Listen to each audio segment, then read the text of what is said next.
सबसे पहले तो मैं ये कहूँगा कि अल्लाह ने इस दुनिया में हर तरह की मखलूक बनाई है, जिन और इंसान, हैवान, चरिंद परिंद। एक ऐसी मखलूक भी है जो जिन्नात के अलावा है। हम जब रात को सो जाते हैं तो वो मखलूक बाहर गलियों में घूम रही होती है। वैसे तो अल्लाह ने 18,000 मखलूक पैदा की है, जिनका किसी इंसान से बात करना और उसके साथ शादी करना के वाकयात भी बहुत सारे सामने आते हैं। मेरे खुद के बहुत सारे वाकयात हैं। पहला वाकया जो मुझे 2008 या 2009 में मेरे साथ पेश आया था वो ये था कि मैं अपने घर के साथ वाली मस्जिद में मस्जिद इमाम के साथ बैठा हुआ था।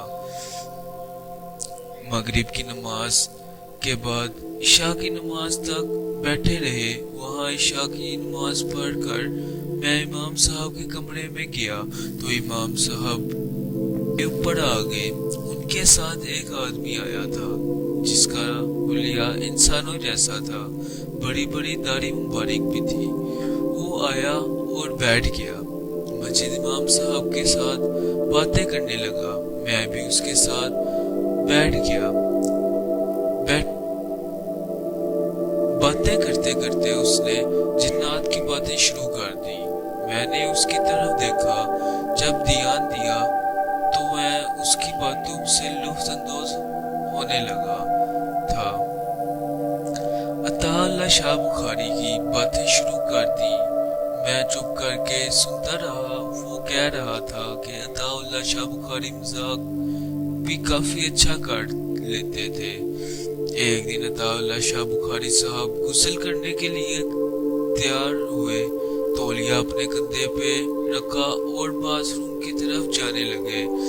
अचानक दरवाजे पे किसी ने नॉक किया और अताउल्लाह शाह बुखारी साहब दरवाजे की तरफ चले गए। जब दरवाजा खोला तो बाहर कुछ लोग सफेद रंग के कपड़े पहने हुए खड़े थे।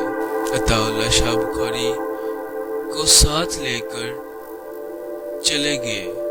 3-7 बाल बुखारी जब घर आए तो तौलिया वैसे ही कंधे पर था जैसे 3 साल पहले नहाने के लिए वो जा रहे थे। आते ही कहा, मैं नहाने जा रहा हूँ।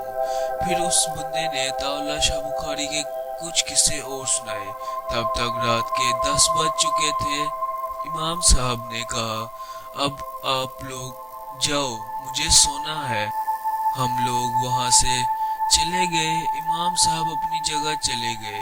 वो बंदा जो इमाम साहब का मेहमान था वो और मैं वहां से उठ गए और उसने मुझे घर तक छोड़ा और खुद आगे निकल गया। जाते जाते वो जिन्नात की बातें कर रहा था। मैंने भी उसे हाथ मिलाया और घर चला गया। सुबह जब नमाज के लिए मस्जिद गया, इमाम साहब मेरे पास आए और कहने लगे, उस मेहमान ने रात को कुछ कहा तो नहीं था आपको? मैंने जवाब दिया, नहीं। तो इमाम साहब बोले, वो इंसान नहीं था बल्कि वो एक जिन था। मैं सुन के हैरान हो गया। मैंने खुदा का शुक्र अदा किया और फिर फजर की नमाज पढ़ने लगे। अगर ये वाकया आपको अच्छा लगा हो तो हमारे चैनल को सब्सक्राइब करें और साथ वाले बेल के आइकन को दबा दें ताकि लेटेस्ट आने वाली वीडियो आप तक पहुंच सके।